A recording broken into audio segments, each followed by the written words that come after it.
தேவனுடைய வார்த்தை கேட்கும் இந்த அருமையான ஆராதனை கல்வாரி சிலுவையிலே இயேசு செய்து முடித்த எல்லா காரியத்திலும் நமக்கு ரொம்ப முக்கியமான 2 காரியங்கள் உண்டு. ஒன்று சுகம், சரீர பிரகாரமான சுகம். மற்றொன்று இந்த மாலை நாம் கேட்க இருக்கிற ஐஸ்வர்யம், செழிப்பு. ரெண்டு காரியத்தையும் தேவன் மனுஷனை முதலாவது உண்டாக்குவதற்கு முன்பதாகவே அல்லது உண்டாக்கும் பொழுதே அவனோடு சேர்த்து அதை கொடுத்திருந்தான். மனுஷனை தேவன் உண்டாக்கும் போது அவனுக்கு எந்த விதமான வியாதியும் இல்லை, எந்த விதமான குறைவும் அவனுக்குள்ள இல்லை. அவன் எல்லாவற்றிலும் பரிபூர்ண நிலையில் அவன் இருந்தான், மரணமற்றவனாய் இருந்தான். அவனுக்கு பரிபூர்ணமான ஒரு பலன் அவனுக்கு உண்டாயிருந்தது. ஆனால் பாவம் வந்த பொழுது தேவன் அவனுக்கு சொன்னார், ஸ்திரீயை பார்த்து சொல்லும் போது சொன்னார், உன்னுடைய வேதனை அதிகரிக்கும். முதல் காரியம், வியாதியோட முதல் அறிகுறி அங்கதான் ஆரம்பிக்கிறது. வலியுடைய முதல் அறிகுறி அங்கதான் ஆரம்பிக்கிறது. அதுக்கு ஒரு மனுஷனை பார்த்து சொல்றாரு, நீ நெற்றியின் வேர்வையினால் ஆகாரம் ருசிப்பாயின்னு சொல்றாரு. அது சாப்பிட்டு அடையாளமா இருக்கு. அப்ப இந்த நாள் வரைக்கும் இதை பார்க்கணுமே, அதுவும் நம்ம வாழ்ந்து கொண்டிருக்கிற இந்த காலகட்டத்துல அது மிகப்பெரிய சவாலாய் இருக்கிறது. 2-3 வருஷத்துக்கு முன்னாடி தான் கொரோனான்னு ஒரு பெருந்தொற்று நம்ம எல்லாருமே சந்திச்சு தான் பண்ணியிருக்கிறோம், தாண்டி வந்திருக்கிறோம். அதை பாதிக்கப்பட்டவர்கள் பாதிக்கப்படாதவர்கள் அப்படின்னு இருந்தாலும் பாதிக்கப்பட்டவருடைய நிலை இன்றைக்கு பார்த்தீங்கன்னா பலவிதமான அதனுடைய தொடர் வியாதிகளால் இன்னைக்கு பாதிக்கப்படுவதோடு இருக்கிறாங்க உலகத்தில். அது வரைக்கும் ரொம்ப ஆரோக்கியமா, அது வரைக்கும் ரொம்ப வேலோடு இருந்தவர்கள் கூட கொரோனா தொற்று வியாதி வந்த பிறகு பார்த்தீங்கன்னா அப்படி தொடர்ச்சியாக பல வியாதிகளை சந்திக்கிறாங்க. அந்த மாதிரி மனிதர்களை கூட நான் சந்திச்சிருக்கிறேன். ரெகுலரா வீட்டில் வளர்க்குற மீன் வாங்க ஒரு இடம் இருப்பாங்க, அவர்கிட்ட போகனாலும் பேசுவார். அவர் சொல்லியிருந்தா இருப்பாங்க, எனக்கு ஞாபக சக்தி எதுவுமே இல்லைங்க, எனக்கு என்ன செய்யறேன்னு தெரியல, திடீர்னு எங்கேயாவது ஒரு இடத்துல போய் உட்காந்துடுறேன். நான் எல்லாமே என்னன்னு சொல்லிட்டு டாக்டர் கேட்கும் போது, இது கொரோனா வந்து போனதுக்கு அப்புறம் வரக்கூடிய தொடர் வியாதிகள் இது எல்லாமே ஒன்றும் செய்ய முடியாது. அது நீங்க சாகிற வரைக்கும் கூட கண்டினியூ ஆகலாம், இல்லை நடுவில் நின்று போகலாம். எந்த ஒரு கேரண்டி நாங்கள் உங்களுக்கு கொடுக்க முடியாது. என்ன வழி மாத்திரை இல்லை வேற ஏதாவது ஒரு மாத்திரை வேணா உங்களுக்கு நாங்கள் கொடுக்கலாமே தவிர வேற அதை முற்றிலும் அதை சுகமாக்குகிறது அல்லது சரியாக்குகிற விதமான மருந்துகள்லாம் இன்னும் கண்டுபிடிக்கப்படவில்லை. அதன் தொடர்ச்சியாக பல காரியத்தை பார்க்கிறோம். இன்றைக்கும் பலரும் இந்த காலகட்டத்தில் கூட நான் பார்க்கிறேன், பலரும் பல விதமான வியாதிகளிலே இருக்கிறதா நம்ம பார்க்கிறோம். இதெல்லாம் நீங்க ஒரு 10 வருஷத்துக்கு முன்னாடி பார்த்தீங்கன்னா இப்படி இயல்பான இந்த வாழ்க்கையில இந்த மாதிரியான வியாதிகள் சூழ்நிலை எல்லாம் பார்க்கறதே அரிதம் அரிதாய் தான் இருக்கும். ஆனா இப்ப அப்படி இல்லை. ஒவ்வொரு நாளும் ஒவ்வொரு சூழ்நிலையிலும் நம்ம சரீர பிரகாரமான பலவீனங்களை, வியாதிகளை அன்றாடம் சந்திக்க வேண்டியதாய் இருக்கிறது. வயது வித்தியாசமே இல்லை, சிறியவர்கள் பெரியவர்கள் எல்லாருக்குமே இருக்கு. சரி, அப்ப அப்படிப்பட்ட காலகட்டத்திலும் சரி, இப்படிப்பட்ட காலகட்டத்திலும் சரி, ஒன்று உறுதியான ஒன்றாய் இருக்கிறது. என்னது அது? கல்வாரி சிலுவையிலே இயேசு நமக்காக சிந்தின அவருடைய ரத்தத்தினாலே, அவர் பட்ட காயத்தினாலே வேதவசனம் சொல்லுகிறது, அவர் தழும்புகளால் நீங்கள் குணமானீர்கள்.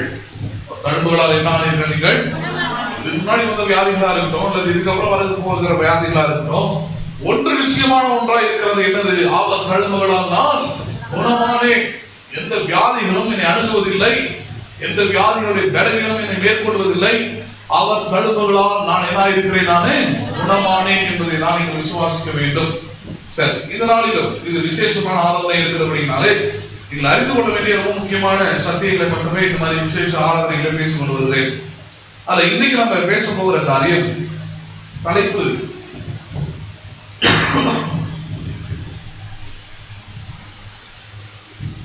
நாம் தேவனுடைய மரபினம், உலகத்தின் மரபியல் வியாதி நமக்கு இல்லை. We are God's heritage.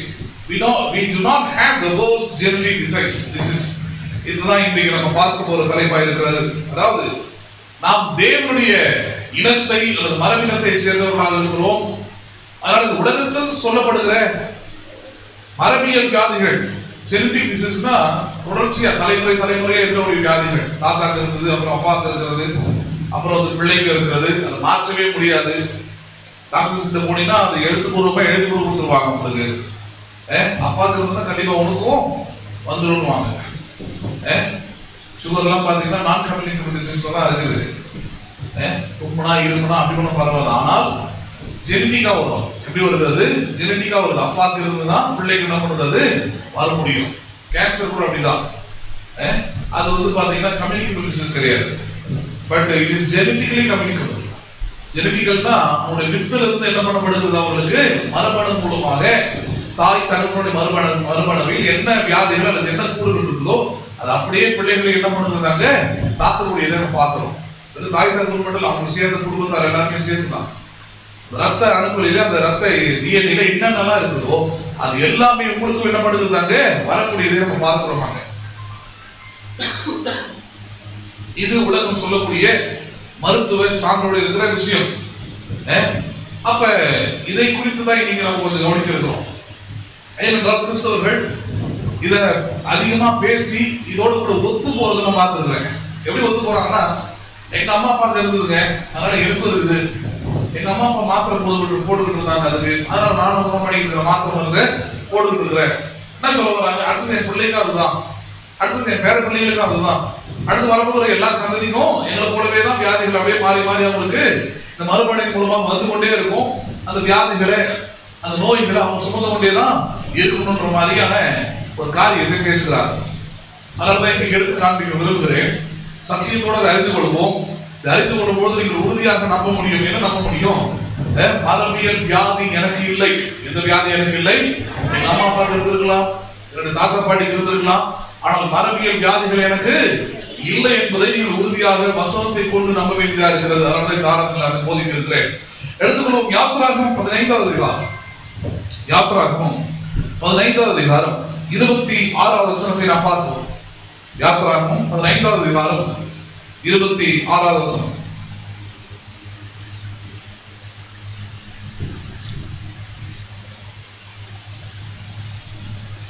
யாத்திராகமம் 15:26.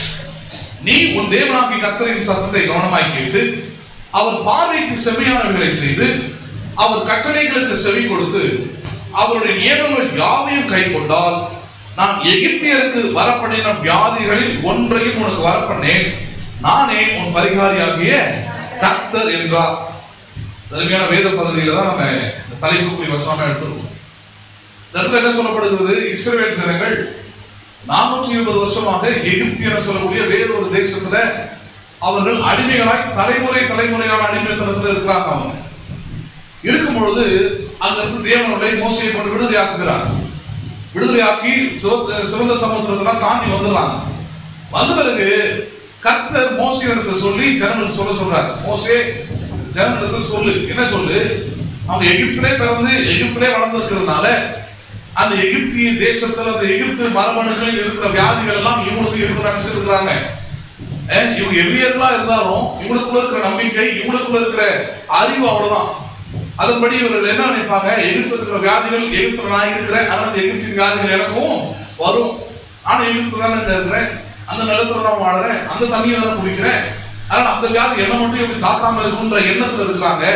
நீ போய் அவர்களுக்கு சொல்லு, நான் சொல்லுகிற வார்த்தையை அவர் கவனமாக கை கொண்டார், நான் சொல்லுகிற வார்த்தையை அவர் கவனமாக கேட்டார், நான் சொல்லுகிற வார்த்தையை அவர் கவனமாக விசுவாசித்தால் எகிப்தியருக்கு வரப்பண்ணின வாதைகளில் ஒன்றையும் அவர்களுக்கு வரப்பண்ணுவதில்லை, நானே அவர்கள் பரிகாரியாகிய கர்த்தர் என்று சொல். என்ன சொல்ல வராரு? உலகத்தாருக்கு அவருடைய வாழ்க்கை முறை வேறு, அவருடைய நம்பிக்கை வேறு. அவர்கள் அதை சொல்லிக் கொண்டிருக்கலாம். எதை சொல்லிக் கொண்டிருக்கலாம்? எங்க அம்மா அப்பாவுக்கு இருந்தது எனக்கும் இருக்கிறது, அவங்களுக்கு டயபெட்டிஸ் இருந்தது எனக்கும் இருக்கிறது, அவங்களுக்கு வீக் இருந்தது அவங்க இருந்து எனக்கு வந்தது அப்படின்னு சொல்லலாம். ஆனால் ஒரு கிறிஸ்தவன், ஒரு கிறிஸ்துவுக்குள் வாழ்கிறவன், இயேசு கிறிஸ்துவின் சிலுவை மரணத்தை விசுவாசிக்கிறவன், அவர் பரிகாரியாகி கர்த்தர் என்பதை நம்புகிறவன், அதை கை கொடுக்கிறவன், எதை விசுவாசிக்க வேண்டும்? எங்க அம்மா அப்பாவுக்கு வந்த வியாதிகளில் ஒன்றையும் எனக்கு வரப்படுவது இல்லை, காரணம் அவரே பரிகாரியாகிய கர்த்தராய் இருக்கிறார். நம்புறீங்களா நீங்க? அதை சொல்லணும். அதை அம்மா அப்பா கிட்ட இருந்து நல்ல விஷயங்களை, நல்ல ஆசீர்வாதங்கள், நல்ல குணங்களை இதெல்லாம் எடுத்துக்கொள்ளுங்க, பெற்றுக்கொள்ளுங்க. தீமைகளை, வாதைகளை, வியாதிகளை இதெல்லாம் என்ன பண்ணாதீங்க, வாங்கிக்காதீங்க, அதை வரவேற்காதீங்க, அதை உயர்த்தி பிடிக்காதீங்க என்றால் வேதம் அதுக்கு நேர் எதிராக உங்களுக்கு கற்றுக் கொடுக்கிறது. நீ அவர்களுக்கு சொல்லி அந்த வார்த்தையை அவர்களை கை கொள்ள சொல். என்ன வார்த்தை அது? நான் அவருடைய பரிகாரியாகி கர்த்தராய் இருக்கிறபடினாலே எகிப்தியருக்கு வரப்படின வாதைகள் ஒன்றும் அவர்களுக்கு வருவது இல்லை. நம்புறீங்களா நீங்க? யாருக்கு போன வியாதிகளில்? அப்ப நீங்க அதுதான் சொல்லணும். எகிப்தியர் என்பது உலகம், எகிப்தியர் என்பது உங்களுடைய முன்னோர்கள், எகிப்தில் இருந்தது பழைய வாழ்க்கை. மூணுக்கு ஞாபகம் வச்சுங்க. அந்த பழைய வாழ்க்கை, இந்த முன்னோர்கள் அல்லது இப்படிப்பட்ட காரியங்களிலிருந்து எனக்கு எவ்விதமான வியாதிகளின் பாதிப்பு வருவது இல்லை. உங்கள் பிள்ளைகளை குறித்து நீங்க அதை விசுவாசிக்கணும். ஒருவேளை உங்களுக்கு அறியாம வந்திருக்கலாம், தெரியாம வந்திருக்கலாம். அதுக்கப்புறம் நீங்க பயந்துருக்கலாம், என் பிள்ளைங்களுக்கு இதே போல வியாதிகள் வருமோ, இதே போல நோய்கள் வருமோ என்று நீங்க தான் சொல்லணும். எனக்கு வந்த இந்த வியாதிகள் ஒன்றும் என் பிள்ளைக்கு வருவது இல்லை. எனக்கும் அவரே பரிகாரியாகிய கர்த்தர், என் பிள்ளைக்கும் அவரே பரிகாரியாகிய கர்த்தரா இருக்கிறார். நம்புறீங்களா நீங்க? ஏனென்றால் அது ஒரே ஒரு காரியம் அடங்கி இருக்கிறது. என்ன சத்தியம் அது அடங்கி இருக்கிறது? நாம் இயேசுவுக்குள் வந்த பிறகு, இயேசு கிறிஸ்துவை சொந்த ரட்சகராக நாம் ஏற்றுக்கொண்ட பிறகு நம்முடைய மரபணுவே மாற்றப்பட்டிருக்கிறது. எதிரே மாற்றப்பட்டிருக்கிறது. மரபணு தான் கொஞ்சம் நாளைக்கு முன்னாடி சண்டே காலையில் எடுத்திருந்தோம். வித்து தேவனுடைய, நாம் தேவனுடைய வித்தா இருக்கிறோம். யாரா இருக்கிறோம்? தேவனுடைய வித்து என்றால் விதை என்று சொல்லியிருந்தோம் இல்லையா? தேவனுடைய விதையா இருக்கிறோம். எப்படி ஒரு குழந்தை பிறக்கிறது, ஒரு ஆணுடைய வித்து செலுத்தப்படும் போதுதான் அந்த குழந்தை உண்டாகிறது. அந்த குழந்தை உருவாகிறது, வளர்கிறது. அது ஒரு பெண் பெற்றெடுக்கிறான். அப்ப என்ன, அது ரொம்ப முக்கியமானதா வித்து தான் இருக்கும். வித்து தான் தீர்மானிக்கிறது அந்த குழந்தை எப்படிப்பட்டதா இருக்கணும். அப்படிதான் அந்த வித்து தான் தீர்மானிக்கிறது பாருங்க. அப்ப அதனாலதான் சொல்றாரு, எகிப்தியருக்கு வரப்படின வாதைகள் ஒன்றும் பண்ணி வருவதில்லை. ஏன்னா நீ எகிப்தியர் இல்லை, நீ தேவனுடைய பிள்ளையா இருக்கிறாய். யாரா இருக்கிறாய்? நீ இப்பொழுது தேவனுடைய பிள்ளையா இருக்கிறாய். இயேசுவின் ரத்தத்தினால் கழுவப்பட்டவனா இருக்கிறாய். சிலுவை நிழலில் வந்தவனா இருக்கிறாய். சிலுவையின் மரபணு உனக்கு கொடுக்கப்பட்டிருக்கிறது. சிலுவையினால் புது வாழ்க்கை உனக்கு தொடங்கப்பட்டிருக்கிறது. அதனால எகிப்தியருக்கு வரப்படின வாதைகள் ஒன்றும் உனக்கு வருவது இல்லை. காரணம், நானே உன் பரிகாரியாகிய கர்த்தராய் இருக்கிறேன். நானே உன் பரிகாரியாகிய, அதுதான் அவரே என்னுடைய பரிகாரியாகிய. அதுதான் பேர் சொல்றது, அவர் தடுப்புகளால் நீங்கள் குணமாயிட்டீங்க. நாயிட்டீங்க. பயப்படவே கூடாது. பயப்படவே கூடாது. நிறைய நேரத்தில் திருமண நேரத்தில் தான் பார்த்தீங்கன்னா நிறைய கேள்விகள் எடுப்போம். அப்பா அம்மாக்கு என்ன வியாதி இருந்தது, கொஞ்சம் படிச்சவங்க இடத்துல அது ரொம்ப ஃபேமஸ்.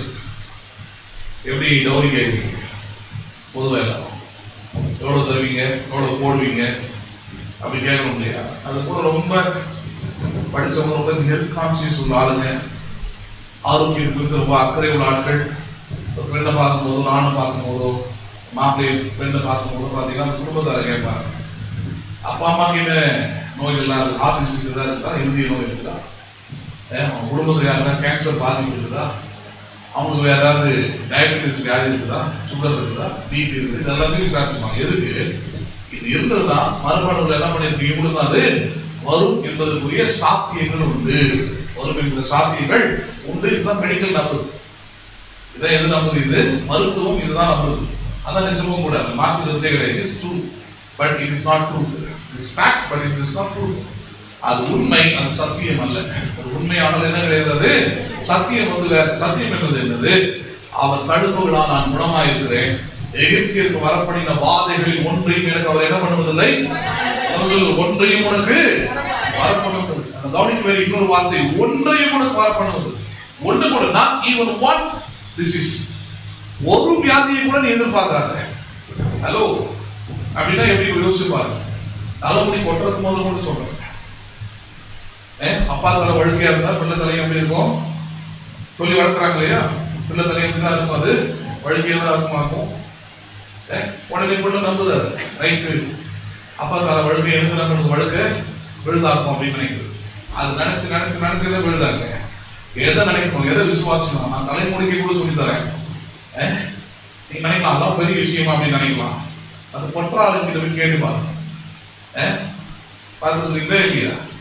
பஸ்ல ஒரு முறை போயிட்டு இருப்பாங்க, ஒரு காலைக்கு முன்னாடி ஒரு அம்மா கசீவு. அப்ப பின்னாடி ஒரு அம்மா சொல்லுது, ஏமா முடியலாம் பறந்து மூஞ்சிலாம் வருதுமா, பஸ்லியா யாராச்சும் வாங்க. அந்த அம்மா பாருங்க சண்டை போடுற மாதிரி தான் இருந்து ஆரம்பிச்சிருங்க.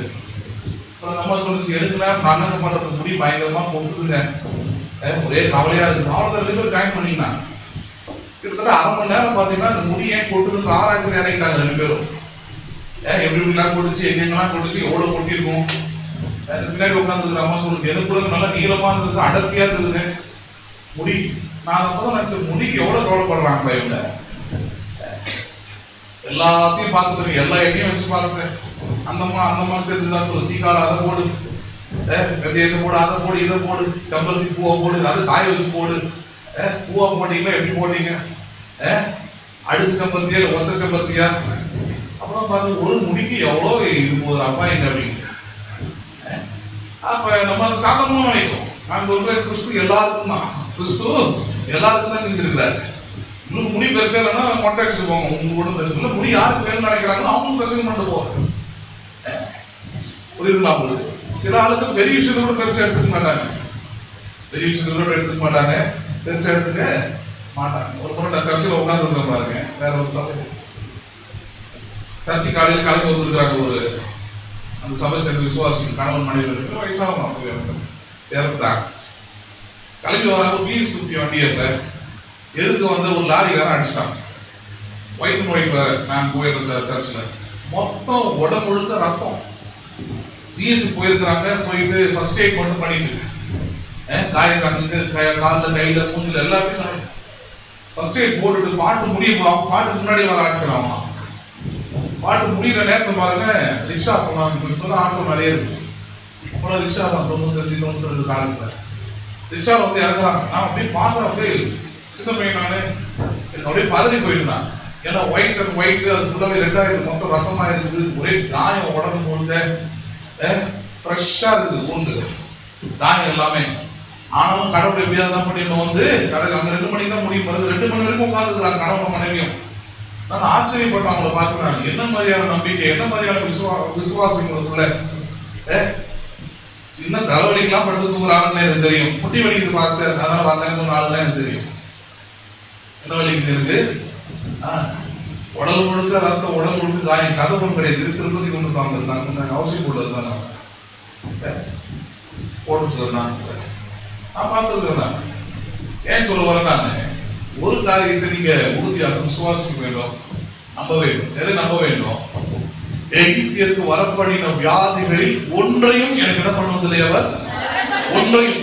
அது தலைமுடி போடுறதா இருந்தாலும் சரி, அது தலைவலியா இருந்தாலும் சரி, அது வயிற்று வலியா இருந்தாலும் சரி, அது முதுகு வலியா இருந்தாலும் சரி, கால் வலியா இருந்தாலும் சரி, ஒன்றையும் எனக்கு வர பண்ணுவது இல்லை. அப்பதான் நீங்க அவரை பரிகாரியாக கர்த்தராக விசுவாசிக்கிறீங்க அர்த்தம். யாரை விசுவாசிக்கிறீங்க? நீங்க அவரை பரிகாரியாக கர்த்தராக நீங்கள் விசுவாசிக்கிறீர்கள் என்றால் இதை நீங்கள் விசுவாசித்தே ஆக வேண்டும். ஒன்றையும் அவர் வர பண்ணுவது இல்லை. ஒன்றும் எனக்கு வருவதில்லை, ஒன்றும் என்னை சேதப்படுத்துவதில்லை, ஒன்றும் என்னை எந்த தீங்கும் செய்வது இல்லை. காரணம் அவர் என் பரிகாரியாகிய கர்த்தராய் இருக்கிறார். யாரா இருக்கிறார்? அவர் பரிகாரியாகிய. நம்புறீங்களா நீங்க? அவர் தழும்புகளால் நாம் குணமாயிருக்கிறோம். தழும்புகளால் என்ன ஆயிருக்கிறோம்? நாம் குணமாயிருக்கிறோம். அப்ப இந்த தலைப்புக்குரிய வசனம் அதுதான். அரபியல் வியாதிகள் எனக்கு எப்படி வராமல் இருக்கும்? இப்படிதான் வராமல் இருக்கும். அவரும் பரிகாரியாகிய கர்த்தராய் இருக்கிறதுனாலே எகிப்திற்கு வரப்படின வியாதிகளில் ஒன்றும் உனக்கு வருவது இல்லை. தலைமுறை வியாதிகளை நம்பாதீங்க, ஹெரிடிட்டியை நம்பாதீங்க. எது நம்புங்க? அவரின் பரிகாரியாகிய கர்த்தராய் இருக்கிறார். அவர் தழும்புகளால் நாம் குணம். ஆமென். நம்புறீங்களா நீங்க? பிளைண்ட் பாருங்க, 3 தலைமுறையா பிளைண்ட். ஆனா திருமணம் பண்றாங்க, குழந்தை பிறகுது. 3 தலைமுறையா கண்ணு இல்லாம தான் பிறகுது. யூடியூப்ல போட்டு பார்க்க போயிட்டு. ஆனா இந்த தலைமுறை பாத்தீங்கன்னா ஆண்டு ஏற்றுக்கொள்றாங்க, குழந்தை பிறகுது. இப்ப அவங்க குழந்தைங்க நல்ல கண்ணு தெரியுது. அவங்க குழந்தை அவங்க கை பிடிச்சு கூட்டிட்டு போகுது கடைக்கலாம். நல்ல விசுவாசி அவங்க சபையில. எனக்கு ஆச்சரியமா இருந்தது. 3 தலைமுறையாக அவங்க தாத்தா, அவங்க அப்பா, அதுக்கப்புறம் இவங்க 3 தலைமுறைகளுமே பிளைண்ட். ஆனால் தலைமுறை வியாதிகள், மரபணு வியாதிகள் பிள்ளைக்கு இல்லை. காரணம் கர்த்தர் அவருடைய பரிகாரியாய் இருக்கிறார். நம்புறீங்களா நீங்க? அப்ப அதை விசுவாசியும், அதை நம்பணும் பாருங்க. அதுதான் முக்கியமானது. அதன் அடிப்படையில் தான் சில சத்தியங்களை நான் உங்களோட கூட எடுத்து பேசுறேன். ஒரு வசனத்தை நாம் கவனிக்கலாம். ஆதியாகமம் 3 அதிகாரம். ஆதியாகமம் 3 அதிகாரம் 15 வசனத்தை நாம் பார்ப்போம். ஆதியாகமம் 3:15.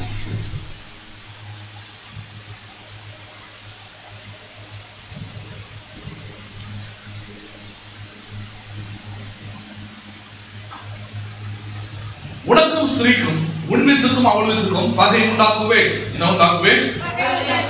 அவர் உன் தலை நசுக்குவார், நீ அவர் குதிகாலை நசுக்குவாய் என்றார். என்ன சொல்லப்படுகிறது? உன் வித்துக்கும் அவள் வித்துக்கும் என்ன உண்டாக்குவேன் நானு. இதுதான் இன்னைக்கு உண்டாயிருக்கிறது. சுகம் என்பது நம்முடைய வித்து, இயேசு என்ற பரிகாரம் என்பது நம்முடைய வித்து, அவர்களை குணமாக்குகிற கர்த்தர் என்பது நம்முடைய வித்து. ஆனால் நோய், வியாதிகள், பலவீனங்கள் இவைகள் எல்லாம் மற்றவருடைய வித்தாய் இருக்கிறது. அந்த வித்துக்கும் இந்த வித்துக்கும் என்ன உண்டாயிருக்கிறது? பகை உண்டாயிருக்கிறது. என்ன உண்டாயிருக்கிறது? அதுல பகை உண்டாயிருக்கிறது. அதனால வாதைகள், வியாதிகள், நோய்கள், பலவீனங்கள் உங்கள் சரீரத்தில் இருக்காமைகளுக்கு என்ன கிடையாது? அனுமதி இல்லை. அதை நீங்க தான் சொல்லணும். என் சரீரம் வியாதிப்பட அனுமதி இல்லை. காரணம், என் வித்துக்கும் அவன் வித்துக்கும் என்ன உண்டாயிருக்கிறது? பகை உண்டாயிருக்கிறது. பிசாசு வியாதிகளை கொண்டு வருகிறவன். யார் வியாதிகளை கொண்டு வருகிறவன்? அதான் சொல்ல வேண்டியது. 1000 முறை பிரசங்கம் பண்ணாலும், 1000 முறை சில விஷயங்களை ரிப்பீட் பண்ணாலும், ரிப்பீட்டடா சில தவறுகளை, ரிப்பீட்டடா சில செய்யக்கூடாத காரியங்களை செய்வாங்க. சுகத்துல இது ஒரு காரியம். எண்ணெயில சுகம் வராதுன்னு சொல்லி நான் பிரசங்கம் பண்ணிட்டு இருப்பேன் 100 முறை. ஆனா பல விசுவாசிகள் வீட்டுல என்ன இருக்குது? யாராவது வந்து எண்ணெய் ஜோம் போட்டு கூட்டுட்டு போறான், அதுல பேய் தான் இருக்கும். ஹலோ, இயேசுவின் ரத்தத்தில் இல்லாத வல்லமை, இயேசுவின் வார்த்தையில் இல்லாத வல்லமை, இயேசுவின் வசனத்தில் இல்லாத வல்லமை ஒரு எண்ணெயில் இருக்குதுன்னா திருநூறுலயும் இருக்குதுன்னு சொல்லுவேன். ஹலோ, ஒரு கேள்வியா? கற்ற தாயத்துல கூட இருக்குதுன்னு சொல்லுவேன். இன்னும் வேற எப்படிலாம் சொல்றது நான்? இன்னும் என்னமோ பண்ணிக்கிறதுனாலயா சுகம் வேணுமா, அது வேணுமா, இது வேணுமான்னு மந்திரவாதிகள்லாம் அது கூட இருக்குதுன்னு சொல்லுவாங்க. அந்த கையில கூட இருக்குது. எண்ணெய் இருக்குதுன்னா அது இருக்குது. ஒத்துக்கிறீங்களா? நீங்க அதை அக்செப்ட் பண்ணிக்கிறீங்களா? நீங்க அதை ஏன் வசனம் தெளிவாய் சொல்லுது? அவர் தம்முடைய வார்த்தையை அனுப்பி அவர்களை குணமாக்குகிறார். எதை அனுப்பி குணமாக்குகிறார்? வார்த்தையை அனுப்பி குணமாக்குகிறார். அவர் சில போய் சிக்குவது அப்படி, சில விசுவாசிகள் போய் சிக்கிறாங்க. எப்படி அவங்களுக்கு மறுபடியும் வியாதிகள் வருது, எப்படி மறுபடியும் பலவீனம் அடைகிறாங்கன்னா இந்த மாதிரியான விஷயங்கள் தான் போயிட்டு அது ஒரு சீரியஸான முடிவு எடுக்கிறது இல்லை. அது ஒரு வைராக்கியமான ஒரு முடிவு எடுக்கிறதே இல்லை. பேசுறது புரியுதுங்களா உங்களுக்கு? நீங்க தான் சில விஷயங்கள வைராக்கியமா இருக்கணும். பவுல் சொல்றாரு, உங்களை குறித்து வைராக்கியம் இருக்கிறது என்பதை கேள்விப்படுறாரு ரோமன்ல. ஆனாலும் அவைகள் அறிவுக்கேற்ற வைராக்கியம் என்று சொல்றாரு. தேவையில்லாத விஷயத்துல தான் அறிவுக்கு இல்லாத வைராக்கியம் எல்லாம் இருக்குது. ஆனால் தேவையானதுக்குரிய வைராக்கியம் என்ன பண்ணுவது இருப்பது இல்லை. வீட்டுல ஒரு யாரோ வராங்க, வரக்கூடாது, வராங்கன்னு வச்சுக்கோமே. ஒரு விசுவாசியோ ஒரு போதவரோ வராரு, வீடு யாரும் பலவீனமா இருக்கிறாங்க, நோயா இருக்கிறாங்க, தண்ணி எடுத்துவாங்க ஜோம் பண்ணணும்னா, ஐயா நீங்க வெறும் வார்த்தையை மட்டும் வசனத்தை மட்டும் சொல்லி ஜோம் பண்ணிட்டு போய்கிட்டே இருங்க. அப்படி சொன்னீங்கன்னா நீ பழைய போய் நீ தப்பிப்பாய். ஹலோ, ஐயா வந்துருக்காரு, ஐயா கோச்சு பாருன்னா அப்ப மேல இருக்கிறவர் என்ன இழிச்சவாயினா? ரத்தத்தை சிந்தி அவர்களின் பழமுகளால் நீங்கள் குணமானீர்கள் வாக்குறுதி கொடுத்திருக்கிறவன இழிச்சவாயினா? நான் கேட்கிறேன். யோசிச்சு பார்த்து கொஞ்சம். யார் கோச்சுக்கிறது? அவர் தானே கோச்சிக்க கூடாது. புரியுதுங்களா உங்களுக்கு? தண்ணி எடுத்துவாங்க ஜோம் பண்றேன், எண்ணெய் எடுத்துவாங்க ஜோம் பண்றேன்னா ஜோபம் பண்ணாத. அதுக்கு ஜபம் தேவை கிடையாது. ஜபம் பாதிக்கப்பட்ட சரீரத்துக்கு தான் தேவை. அவங்களுக்கு தான் அறிவு தேவை, அவங்களுக்கு தான் புத்தி தேவை, அவங்களுக்கு தான் தெளிவு தேவை, அவங்களுக்கு தான் வசனம் தேவை. அப்ப இந்த இடத்துல சொல்றாரு, ஸ்திரீயின் வித்துக்கும் அவள் வித்துக்கும் அவன் வித்துக்கும் என்ன பண்ணிருக்கிறேன்? பகையை உண்டாக்கி இருக்கிறேன் என்று சொல்லப்பட்டிருக்கிறது. அவன் என்று சொல்லப்படுகிறது பிசாசு. பிசாசு தான் எல்லா வியாதிகளும் வேதனைகளும் எல்லாவற்றையும் கொண்டு வருகிறான். இத சிலர் வந்து என்ன சொல்றாங்க? வியாதிகளை படுத்திருக்கிறாளுங்கிட்ட தேவன் உன்னை நேசிக்கிறபடியால் வியாதி கொடுக்கிறார். இன்னும் பக்தியை சொல்றாங்க. என்ன சொல்றாங்கன்னா, சில காரியங்களில் மனம் திரும்ப வேண்டும் என்று சொல்லி கர்த்தர் என்ன பண்ணுகிறார்? வியாதிகளை கொடுக்கிறார். எங்க இருக்கு இந்த மாதிரி வசனம்? ஒரு வசனம் இருக்கிறாருன்னு பாருங்க. கடவுள் வியாதியை கொடுத்துதான் ஒரு மனுஷனை சரியாக்கணும் என்றால் அவர் இந்த பூமிக்கு வர வேண்டிய அவசியம் இல்லை, சிலுவையில மறிக்க வேண்டிய அவசியம் இல்லை, ரத்தம் சிந்த வேண்டிய அவசியம் இல்லை. எல்லாருக்கும் வியாதிகளை கொடுத்து சரியாகிட்டு போய்கிட்டே இருக்கலாம். பேசுறது புரியுதுங்களா இல்லையா உங்களுக்கு? இதை விட தெளிவா எப்படி பேசுறது உங்களுக்கு? சரியாக்குறதுக்கு வியாதிகளை கொண்டுதான் சரியாக்கணும்னா இயேசு இந்த உலகத்துக்கு வர வேண்டிய அவசியம் இல்லை, வந்தவர் மறிக்க வேண்டிய அவசியம் இல்லை, பாடுபட வேண்டிய அவசியம் இல்லை, ரத்தம் சிந்த வேண்டிய அவசியம் இல்லை, அவமானப்பட வேண்டிய அவசியம் இல்லை, அவர் நமக்கு பரிகாரியாக மாற வேண்டிய அவசியம் இல்லை, உயிர் தர வேண்டிய அவசியம் இல்லை. இதெல்லாம் செஞ்சிருக்கிறாரு. இதெல்லாம் செய்யாதது வியாதி செய்யுமா? நான் கேட்கிறேன். இயேசு கிறிஸ்துவின் ரத்தம் சகல பாவங்களையும் நீக்கி உன்னை என்ன பண்ணும்? சொல்லுங்களேன். வியாதி உன் பாவத்தை சுத்திகரிக்காது. வியாதி உன்னை நல்ல மனுஷனாக மாற்றாது. இயேசுவின் ரத்தம் சகல பாவங்களையும் நீக்கி உன்னை சுத்திகரிக்கும். நம்புறீங்களா நீங்க? அப்ப அந்த மாதிரியான தவறான கோட்பாடுகள், தவறான பிரின்சிபல்ஸ் எல்லாம் கொண்டு வந்து போதிப்பா சொல்லுமா. ட்ரெஸ்ஸிங்லாம் ரொம்ப பர்ஃபெக்டா இருக்கும், கையில பைபிள் இருக்கும், ஏமாந்துட கூடாது. எதை நம்பணும், எதை விசுவாசிக்கணும்? இதுதான் விசுவாசிக்கணும். வியாதி என்னுடைய சரீரத்துக்கு ஏற்றது அல்ல. வியாதியை தேவனின் சரீரத்துக்கு அனுமதிக்கவில்லை. அப்படியே இருக்கிற வியாதி எனக்கு எந்த பாதிப்பு ஏற்படுத்தாது. காரணம் அவரின் பரிகாரியாகிய கர்த்தர். இரண்டாவது, என் வித்துக்கும் அவன் வித்துக்கும் பகையை உண்டு பண்ணி இருக்கிறார். நான் இயேசுவின் வித்தா இருக்கிறேன், பிசாசின் வித்து அல்ல. நோயோடு கூட, பலவீனத்தோடு கூட, வியாதியோடு கூட ஒத்து போவதற்கு நான் இயேசுவின் வித்தா இருப்பதனாலே வியாதிகள், வேதனைகள், பலவீனங்கள் ஒன்றும் என்னை மேற்கொள்வது இல்லை. வாதையின் கூடாரத்தை அணுகுவது இல்லை. பொல்லாப்பேனுக்கு நேரிடுவது இல்லை. அதுதான் அறிக்கையிடணும். அதுதான் சொல்லணும். புரியுதுங்களா உங்களுக்கு? 1 யோவான் 3 அதிகாரம் 1 யோவான் 3 அதிகாரம் 1 யோவான் 3. தேவனால் பிறந்த எவனும் பாவம் செய்யான், ஏனெனில் அவருடைய வித்து அவனுக்குள் தரித்திருக்கிறது. அவருடைய வித்து அவருக்குள் என்ன பண்ணி இருக்கிறது? திருப்பி சொல்றேன்.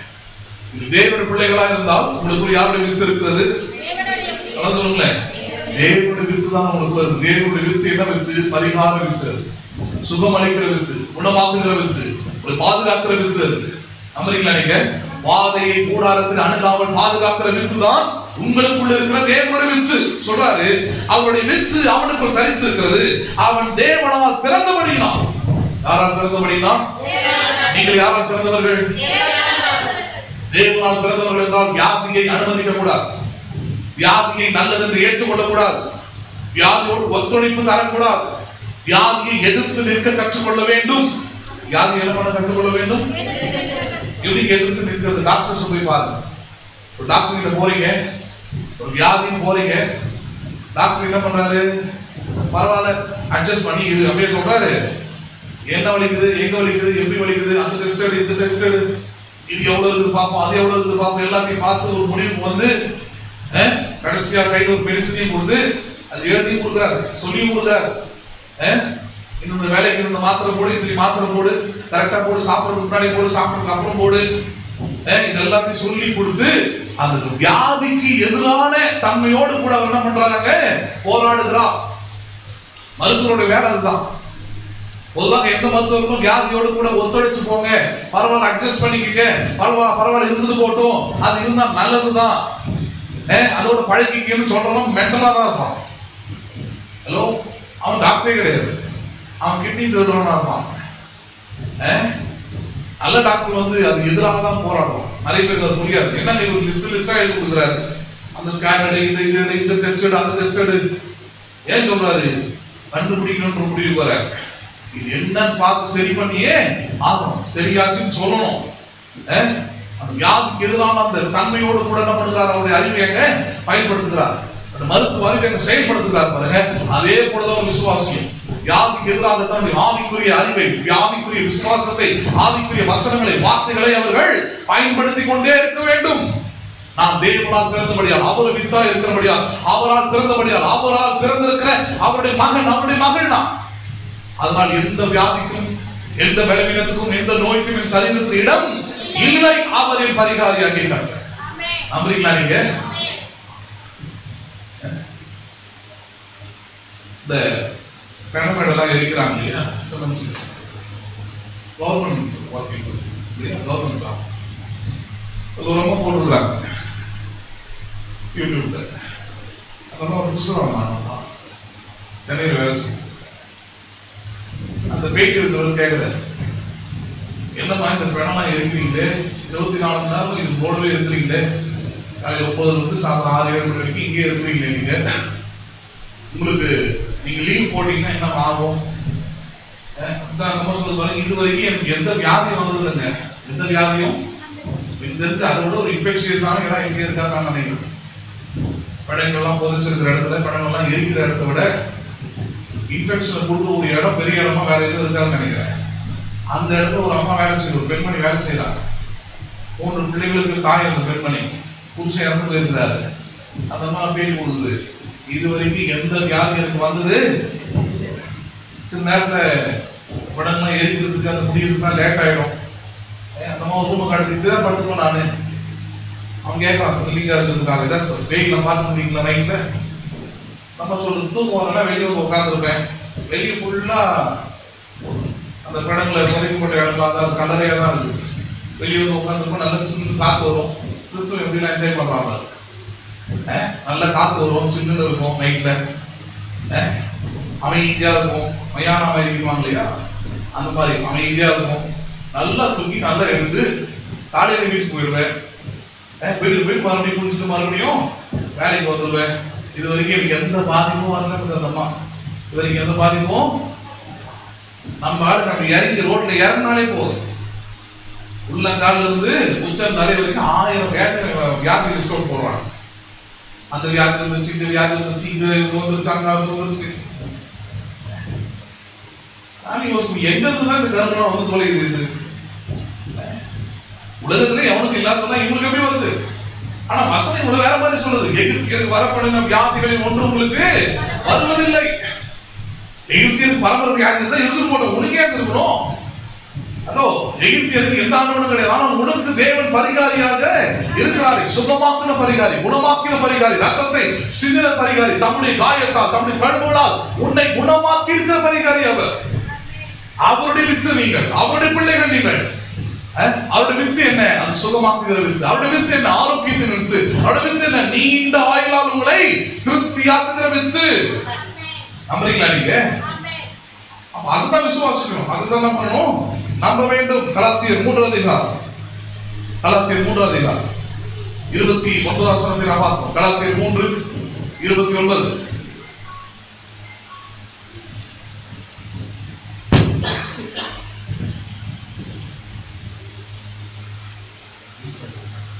கலாத்தியர் 3:29. நீங்கள் கிறிஸ்துவை உடையவர்களானால், யாரை உடையவர்களானால்? யாரை உடையவர்கள்? கிறிஸ்துவை ஏற்றுக்கொண்டவர்கள், கிறிஸ்துவை விசுவாசிப்பவர்கள். அப்படியானால் நீங்கள் யார் அல்லது நீங்கள் எந்த சந்ததி என்று வேதம் சொல்லுங்கள்.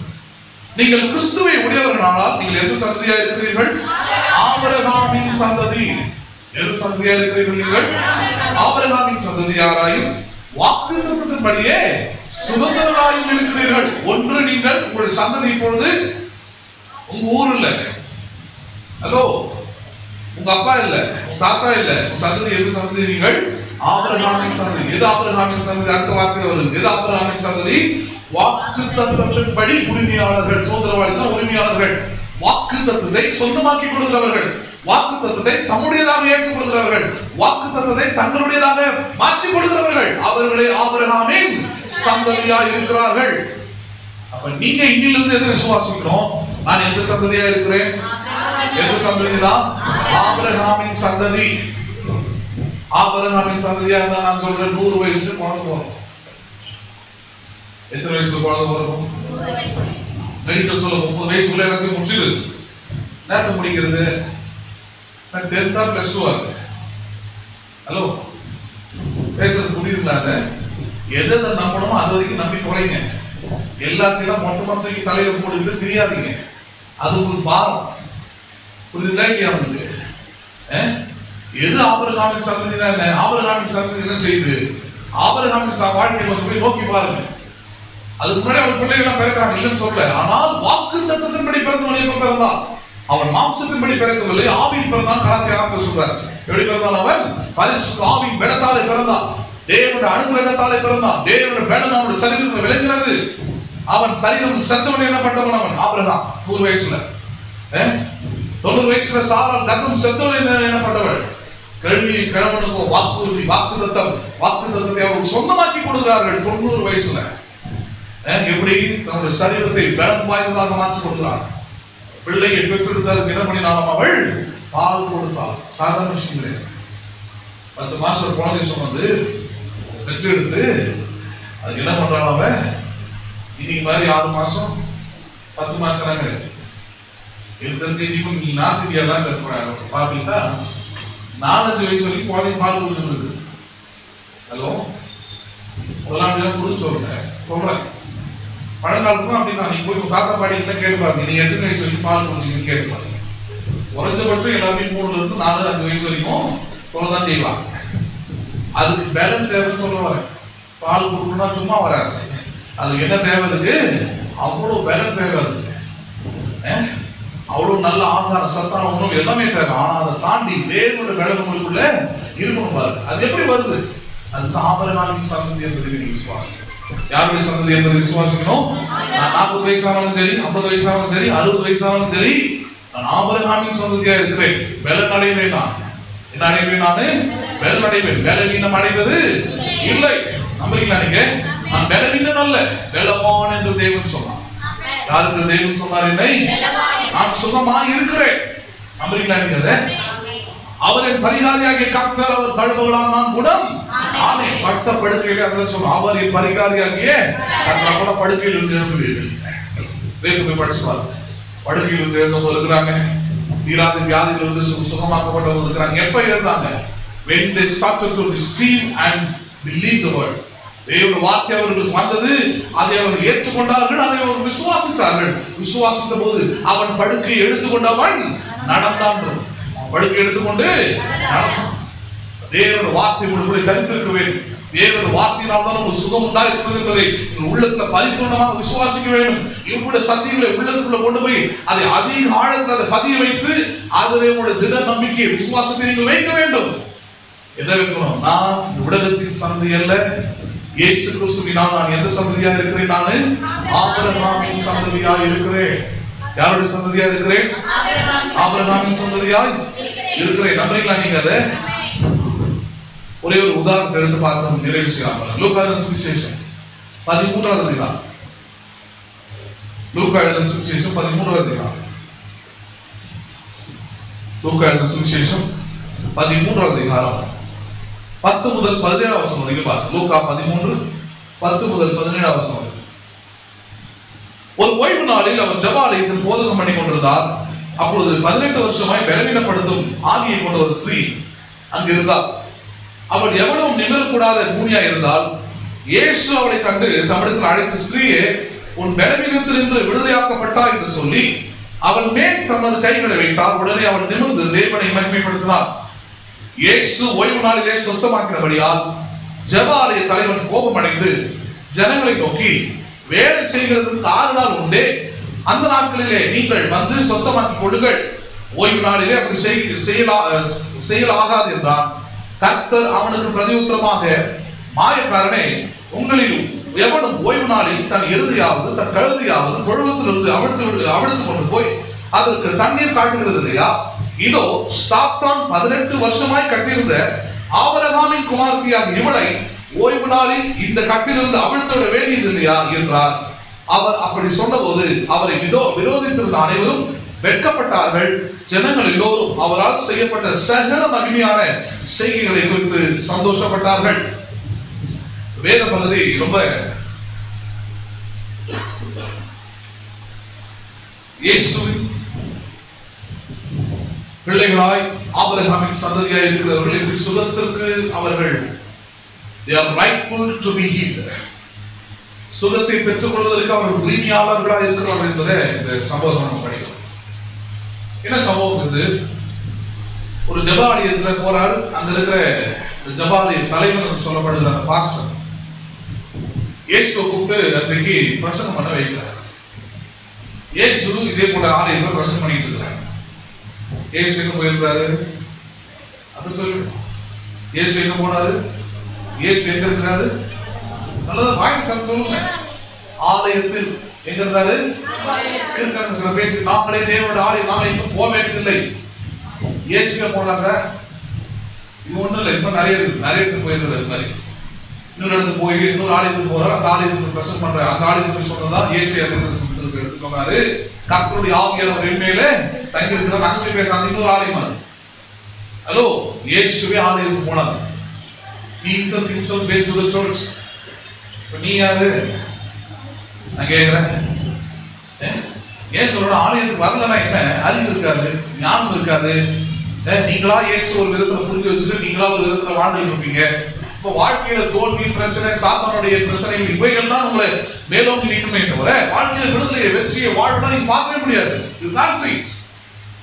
இயேசுவே போனான்னு இருக்குது. இயேசுவோட பிஸியான ஆளுங்க நீங்களா? நான் கேட்கிறேன்.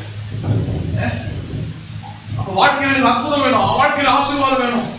வராது. உன்னை பார்த்து போறான் பட்டு எத்தனை அவனா நல்லா இருக்கிறான், அவங்களாம் எப்படி இருக்கிறோம், நல்லா இருக்கிறான், அவனுக்கு தான் பாட்டு பாரு, அவன் கடவுளை தேடுறான். ஹலோ, கடவுள் மேல கிருபியா இருக்கிறாரு, அவனுக்கு தேவையானதான் செய்யறாரு. நீ வயது எடுத்துக்கிட்ட உட்கார்ந்து இருக்கிறது தான் கடைசி வரைக்கும். பேசுறது புரியுதுங்களா அவங்களுக்கு? அந்த பாயிண்ட கொண்டு வந்து அடுத்தது பிரசங்கம் பண்ணிக்கிட்டே இருக்கிறார். நம்ம ஒரு அம்மா பார்க்கிறாரு, பார்த்தா அந்த அம்மா கூனியா இருக்குது. பார்க்கும் போதே தெரிஞ்சு ரொம்ப எக்ஸ்பீரியன்ஸான கூனி அந்த அம்மா. எனக்கு இருக்கிற 18 வருஷமா அப்படியே இருக்குது அந்த அம்மா. சர்ச்சுக்கு வந்துருக்குது 18 வருஷமா. சபையில் எப்படி இருந்திருக்குது? அது கூனியாவே இருந்திருக்குது. ஏன்னா அந்த சபை வந்து இந்த மாதிரி சபையில வேற மாதிரி சபையா இருந்திருக்குது. நீ கூனியா இருந்தாலும் பரலோகத்தில் எடுத்துக் கொள்ளப்படுவாய். பரலோகத்தில் ஆண்டவர்கள் கூன் இருப்பை என்ன பண்ணுவார்? நிமித்துவா. அங்க நிமித்துறாங்க, படுக்க வச்சாங்க. அங்க போய் சமையல் செய்ய போறேன்னா, இல்ல ஏதோ வேலை செய்ய போறேன்னா, வீடு கழுக்க போறேன்னா, படுக்க போறேன்னா, குளிக்க போறேன்னா என்ன பண்ண போறாங்க? ஒண்ணும் கிடையாது. புரியுதுங்களா? இங்கதான் எல்லா வேலையும் இருக்குது. இங்க நிமித்தா நல்லது, அங்க போய் நிமித்தத்துல என்ன போதும் இருக்குது. சுகத்தை பற்றி பேசுவதற்கு விசுவாசம், நம்பிக்கை, அறிவில்லாத போதகர்கள், பல ஊழியக்காரர்கள் அதெல்லாம் பெயின பாராட்டுறாங்க. வியாதி பத்தி பேச கண்டுக்காதீங்க. அது ஒண்ணும் இல்லை. கடவுள் உங்களுடைய நம்பிக்கை கொடுக்குறாரு. நம்ம ஆளுங்க கை தட்டி வரவே இருக்கிறான். கொரோனா வச்சதும் 10 பேர் கிறிஸ்தவனா இருக்கலாம். ஏன்னா இவங்க வியாதியை வந்து போற்றி போடுறது, வியாதி வந்து அப்படி ஏற்றுக்கொள்றது, அப்படியே லட்டு மாதிரி ஏற்றுறது. நீங்க அதான் பண்ணும்போதுதான் பண்றீங்க. நீங்க சிலுவையை நிராகரிக்கீங்க. You are denying the cross. சிலுவையில் அவர் அடைந்த ஆக்கினை, அவர் பட்ட தண்டனை, அவர் அடைந்த அந்த காயங்கள், அவர் அடைந்த அந்த கழுவுகள் எல்லாம் உங்களை குணமாக்கும்படியாக, சுகமாக்கும்படியாக, அவர் உங்களுக்கு ஒவ்வொரு நாளும் பரிகாரியாக கர்த்தராக இருக்கும்படியாக செய்தார். அதை வியாதிகளை ஏற்றுக்கொள்ளும் போது அவைகளோடு ஒத்துழைக்கும் போது நீங்க என்ன பண்றீங்க? அதை நீங்க சிலுவையை திணை பண்றீங்க, நிராகரிக்கிறீங்க, சுகத்தை நீங்க நிராகரிக்கிறீங்க. சரி, 18 வருஷமா கூனியா இருக்கிறார் அந்த சபையில. இவர் போறாரு, பார்த்தாரு, கூப்பிட்டாரு, சுகமாயிட்டாரு. என்ன பண்ணிட்டாரு? எப்படி சுகமாக சொல்றது? 12 வருஷம் இயேசுவை கண்டு தம்மிடத்தில் அழைத்து, ஸ்திரீயே உன் பலவீனத்தில் என்று என்ன பண்ணப்பட்டாய்? நீ விடுதலையாக்கப்பட்டாய். என்ன ஆக்கப்பட்டாய்? வார்த்தை அனுப்புறாரு. சுகம் எப்படி உண்டானதுன்னு சொல்றேன். நம்ம ஒண்ணு 8 வருஷத்துக்கு வருவாங்க, 8 வருஷம் என்ன சொல்றோம், அதுக்கு விளக்கம் சொல்றேன். வார்த்தை அனுப்பி எனக்கு சுகத்தை உண்டாக்கிட்டாரு. ரெண்டாவது ஒண்ணு பண்றாரு, ஒரு செய்கை. என்ன செய்கிறது? அவள் மேல் தமது கையை வைத்து, கைகளை வைத்தால் உடனே அவள் நிமிர்ந்து தேவனை மகிமைப்படுத்தினாள். கைகளை வைத்து பாருங்க. பொதுவாக அன்றைக்கு இருந்த மார்க்கத்தார், இன்றைக்கு அப்படிதான் நிறைய பேர் இருக்கிறாங்க. அன்றைக்கு இருந்த பிரசங்கியார்கள், அன்றைக்கு இருந்த இந்த மாதிரி ஜபாலிய தலைவர்கள் யாருக்கு நெருங்கி கூட பேச மாட்டாங்க. யாருக்கு என்ன பண்ண மாட்டாங்க? நெருங்கி கூட பேச மாட்டாங்க.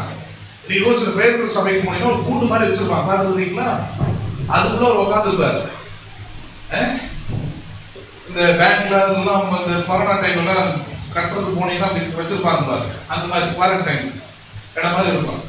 நீங்க அந்த பக்கம் சொல்றீங்க, இந்த பக்கம் இருந்து கேட்பாரு, சில மூச்சு கூட பார்க்க மாட்டாரு, அப்படியே சொல்லிட்டு போயின்னு அப்படின்ற மாதிரி இருக்கும். அன்றைக்கு இருந்த காலகட்டத்தில் அப்படிதான் ஜனங்களை அவர்கள் நடத்தினார்கள். ஜனங்கள் என்ன பண்ணாங்க? அப்படிதான் நடத்தினார்கள். அதனால இவர் என்ன பண்றாரு? அதை தாண்டி ஒரு லெவலுக்கு, எக்ஸ்ட்ரீம் லெவலுக்கு போறார். இயேசு என்ன பண்றாரு? எப்ப நீ வேற நான் வேற இல்லை, உன்னை நான் நேசிக்கிறேன், உன்னை அன்பு போற, நீ 18 வருஷம் கூனியா இருந்தானே. ரெண்டாவது அவங்களுக்கு இருந்த இன்னொரு பெரிய மித்து, ஒரு தவறான மூட நம்பிக்கை என்னன்னு பாத்தீங்கன்னா, வியாதிகள் இதெல்லாம் வரவர்கள் தீண்ட தரங்காதவர்கள். எப்படிப்பட்டவர்கள்னா ஏதோ பாவம் செஞ்சு உங்களுக்கு வந்துருக்குது. குருடன் வராம பாருங்க, இயேசுவோட சீஷன் கேட்கிறாங்க, இந்த குருடனுக்கு கண்ணு தெரியாம, இந்த குருடன் எப்படி குருடனாக்கப்பட்டான்? கண்ணு தெரியாம எப்படி போச்சு? இவன் செய்த பாவமோ, இவன் பெற்றோர்கள் செய்த பாவமோ? பெரிய அறிவாளிங்க. எந்த பெற்றோர் பாவம் செய்யாம இருக்கலாம்? உங்களுக்கு முன்னாடி செய்யாம இருக்கலாம். வேதவசனத்தின்படி, ரோமர் படி எல்லாரும் அக்கிரமம் செய்து பாவம் செய்து தேவ மகிமை அற்றவர்கள் தான் வேதம் சொல்லுது. தேவன் முன்பதாக நீதிமான் ஒருவனும் இல்லையே. No one is righteous before the eyes of God. அதனால அவர் நீதி அவர் கொடுக்கிறாரு, அதனால அவர் சிலுவை அவர் கொடுக்கிறாரு, அதனால குமாரனை கொடுத்தார் அவரு. அப்ப அன்றைக்கு இருந்த சூழ்நிலைக்காக அதை செய்து காண்பிக்கிறார். ஜபாலிய தலைவனுக்கு அது ஒரு பெரிய அதிர்ச்சி. 18 வருஷமா ஒதுக்கப்பட்டிருந்தது கூனிய, கண்டுகொள்ளாம இருந்த ஒரு கூனிய இந்த மனுஷன் என்ன பண்றாரு? தொடுகிறா. he touched her. என்ன பண்ணினார்? அவரை தீட்டத்தகாதவள் அல்ல, தீட்டு உள்ளவள் அல்ல. ஹலோ, நீங்க இந்த மாதிரி நிறைய உதாரணத்தை வேதத்தை படிக்கலாம். வஸ்திரத்தை தொட்டு சுகமானார், வஸ்திரத்தை தொட்டு சுகமானார் படிப்பீங்க. வஸ்திரத்தை தொட்டார்கள், வஸ்திரத்தை தொட்டாலும் உடனே பாத்தீங்கன்னா இயேசு கேட்பாரு, என்ன தொட்டது யாருன்னு கேட்பாரு. ஜனங்கள் சீசர்கள் சொல்லுவாங்க, இவ்வளவு ஜனக்கூட்டம் வருது, நெருக்குகிறது, இது ரொம்ப தொட்டான்னு எப்படி கேட்கறீங்க? இல்ல இல்ல, எங்களுக்கு வல்லமை புறப்பட்டதை நான் அறிந்திருக்கிறேன். அந்த பெண்ணு பாத்தீங்கன்னா மூடி குறுகி பயந்து நிற்பான். நீங்க அந்த இடத்துல பார்க்கலாம். ஏனென்றால் அவங்களை பொறுத்த வரைக்கும் இந்த மென்சஸ் டைம் அல்லது இந்த பீரியட்ஸ் டைம்ன்றது அவங்களுக்கு வந்து தீட்டு நேரம். என்ன நேரம் வந்து சொல்லுங்கள, தீட்டு நேரம். என்ன நேரம் அது? தீட்டு நேரம், அருவருப்பு நேரம், அசிங்கத்தின் நேரம். இன்னைக்கு தமிழ்நாட்டில் ஒரு கிராமம் இருக்கு. கிராமத்தை பாத்தீங்கன்னா அந்த கிராமத்தில் இருக்கிற பெண்கள் இது போல அந்த மாதத்துக்கு 3 முறை 3 நாட்கள் 4 நாட்கள் வரும்போது அவங்களுக்கு தனியா ஒரு இது மாதிரி கட்டி வச்சிருக்கிறாங்க, பில்டிங் மாதிரி கட்டி வச்சிருக்கிறாங்க. அதுக்குள்ள போய் தங்கிக்கணும். அவங்களுக்கு வீட்டுக்கு சாப்பாடு வருது, ஜன்னல் வழியா கொடுக்குறாங்க. யூடியூப்ல போட்டு பாருங்க, புதிய தலைமுறை தான் நானே பார்த்தேன், அதிர்ச்சி ஆயிட்டு நானே. 2024 இப்படி ஒரு கிராமம் இருக்கு. புருஷன் வீட்டில் இருக்கிற பிள்ளைங்கள்லாம் அமைச்சிருக்காங்க, போ இருக்காது 3 நாள் 4 நாளைக்கு என்ன பண்ணாது வராது. ஏன்னா வீட்டில் இருந்தா வீட்டுக்கு தீட்டு, இந்த ஊருக்கு தீட்டு. எப்படி பார்த்துருங்க? அந்த மாதிரி ஒரு ஸ்திரீ தான் அவ 18 வருஷம் ஆகணும் உதர போக்குல அவ கஷ்டப்படுறான். யார் பண்றதுன்னு கேட்ட உடனே கூடி குறுக்கி பயந்து நிற்கிறான். ஏன்னா இவருக்கு ஒரு தீட்டு உள்ள ஸ்திரீயாக அந்த சமுதாய தலைவனப்படுகிறார். இயேசுவோட பார்த்து சொல்றார், உன் விசுவாசம் உன்னை குணமாக்கிவிட்டது, சுகமாக்கிவிட்டது. 18 வருஷம் வியாதிப்பட்டல, வேதனைப்பட்டல, அது இன்றோடு நின்று போனது. அண்டர்ஸ்டாண்ட் பண்றீங்களா? இவ்வளவு பல காரியங்கள் நீங்க பார்க்கலாம். அப்ப இந்த இடத்துல முக்கியமானது அவளுக்கு எப்படி 18 வருஷம் வியாதி எப்படி குணமானது? பாயிண்ட் என்னன்னா, அவர் தம்முடைய வார்த்தைக்கு அனுப்புகிறார். என்ன வார்த்தை அது? ஸ்திரீயே, உன் பலவீனத்திலிருந்து நீ விடுதலையாக்கப்பட்டாய். எதிரிலிருந்து விடுதலையாக்கப்பட்டாய். இயேசு உங்களை பார்த்து சொல்ற வார்த்தை அதுதான். பலவீனத்தின் மத்தியிலே, நோய்களின் மத்தியிலே உங்களுக்கு சொல்லியிருக்கிற வார்த்தை, நீ பலவீனத்திலிருந்து விடுதலையாக்கப்பட்டாய். காரணம், நானே உன் அதிகாரியாகிய கர்த்தர். எகிப்தியருக்கு வரப்படின வாதைகள் ஒன்று உனக்கு வருவது இல்லை. அதை ஏற்றுக்கொள்ளாதது, நம்பாத, அதை நிராகரிக்க கற்றுக்கொள்கின்ற முதல் ஒவ்வொரு வியாதியும் சொல்லி நிராகரிக்க கற்றுக்கொள்வது. அப்பதான் தேவனுடைய வல்லமை உங்கள் சரீரத்தை கிரியை செய்வதை நீங்க பார்க்க முடியும். 18 வருஷம் கூட இந்த ஸ்திரீ எழுப்பி நின்றது போல உங்களால் எழுப்பி இருக்க முடியும். நம்புறீங்களா நீங்க அதை? அப்புறம் என்ன நடந்தது? 16 வருஷம் இயேசு ஓய்வு நாளை சொஸ்தமாக்கினபடியால் ஜபாலிய தலைவன் கோபம் அடைந்து இவருக்கு, ஏன்னா ஆராதனைன்றது பூஜை புரஸ்காரம் இருக்கிற இடம். ஹலோ, என்ன இடம் இது? இந்த மாதிரி பக்திக்குரிய வேலை செய்யற இடம். இங்க வந்து சொந்தமாக்கிட்டு சுகமாக்கிட்டு இதெல்லாம் இப்ப அவசியமா? இதெல்லாம் இப்ப தேவையா? அது கேள்விலாம் வரும். குட் ஃப்ரைடே வச்சு ஈஸ்டர் வச்சுக்கிட்டு ரெண்டு நடுவில் கொண்டாந்து தெய்வீக சுகம்னு வச்சிருக்கீங்க. தேவையா இது? சரி, ஒன்றும் தேவைன்னா வீட்டில் உட்காந்து அதுக்கப்புறம் எங்கேயா போய் படுத்துக்குவோம். மண்ணுக்குள்ளேயும் படுத்துக்கலாம், ஹாஸ்பிட்டலையும் படுத்துக்கலாம். இந்த மாதிரி இன்னொரு இடத்துல படுக்க போறாங்க. மொத்தம் தெய்வ சுகம் வேணாமா? அங்கதான் இருந்தா ஒண்ணு. ஆனா இது வேணும் நினைச்சுன்னா, இது தேவையானது நினைச்சுன்னா வார்த்தைகளை நீ கேட்டு. இயேசுக்கு வந்து நேரம் காலம் கிடையாது. கண்ணுல பட்ட உடனே அந்த காரியத்தை செஞ்சு முடிக்கிறாரு. ஆனால் ஜபாலிய தலைவனுக்கு கோபம் வருது, இருக்கிற கோபம் வருது. அவன் பதில் சொல்றாங்க, ஜனங்களை நோக்கி, வேலை செய்கிறதுக்கு 6 நாள் உண்டு. என்ன செய்யறது? 6 நாள் உண்டு. தேவன் சுகமாக்குறாரு. சுகத்தை பார்த்தோன்னே அவன் சொல்றான், இது ஒரு வேலை. இது yes, it is a job. தேவன் செய்கிற வேலை. யார் செய்கிற வேலை இது? தேவன் சுகமாக்குகிற வேலையில் இருக்கிறாருங்க. சொன்னலையா, டாக்டர் உங்களை சுகமாக்குகிற வேலையில் இருக்கிறது போல, பண்ணிக்கோ ட்ரீட்மெண்ட் அளிக்கிற வேலையில் இருக்கிறது போல, தேவன் உங்களை சுகமாக்குகிற வேலையில் இருக்கிறார். அதை தான் சிலுவையில் அவர் செய்து முடித்தார். தடுப்புகளால் நீங்கள் குணமானீர்கள். நம்புறீங்களா நீங்க? கல்வாரி சிலுவையில் அவர் அடைந்த ஆக்கினை, அவர் சிந்தின ரத்தம், அவர் பட்ட காயங்கள், அவருக்கு இருக்கிற இந்த தடுப்புகள், இவைகளால் நீங்கள் குணமானீர்கள். புரியுதுங்களா? எந்த மருத்துவர், எந்த மருந்துகள், எந்த காரியம் சொல்றது நம்ம கூட இது நம்பணும். மருத்துவர் மருந்து கொடுத்தாருன்னா மருந்து மட்டும் கொடுக்கணும். ரியாக்ஷன் ஆக்ஷன் தான் இங்க இருந்து பார்க்கணும். அவர் தழும்புகளால் நான் குணம் ஆனேன். பேசுறது புரியுதா உங்களுக்கு? அப்ப தேவன் சுகமாக்குகிற வேலையில் தானே பண்ணுகிறாரு இருக்கிறா. சரி, அவர் ஏன் சொல்றாரு? எவ்வளவு பேர் மாயக்காரனா இருக்கிறீங்க? வீட்டுல ஒரு கழுது, ஒரு ஆடு, மாடு இருந்தா, வாய் இல்லாத ஒரு ஜீவன் இருந்தா, வாய் திறந்து கேட்க முடியாத ஒரு ஜீவன் இருந்தா, நீங்களே அதுக்கு உதவி செய்யறது, ஒரு தண்ணி வைக்கிறது இல்லையா, ஓய்வு நாள் அன்னைக்கு ஒரு சாப்பாடு போடுறது இல்லையா, எல்லாம் செஞ்சுட்டு இவளுக்கு சுகம் கொடுக்க கூடாது, சுகம் அடையக்கூடாது, அது இன்னைக்கு அடையக்கூடாதுன்னு சொல்லி பேசுறீங்க. இது நியாயமா? இவள் யார் தெரியுமா? அங்க சொல்றாரு. என்ன சொல்றாரு? 16 வருஷம் பாருங்க. இதோ சாத்தான் 18 வருஷமாய் கட்டியிருந்தேன். எத்தனை வருஷமா கட்டியிருந்தேன்? வியாதி கொடுப்பது யாரு? தேவனா சாத்தான்? தெளிவா இருந்தது. யார் கொடுத்தது வியாதிய? இயேசு சொன்னார். வியாதி கொடுப்பது யாரு?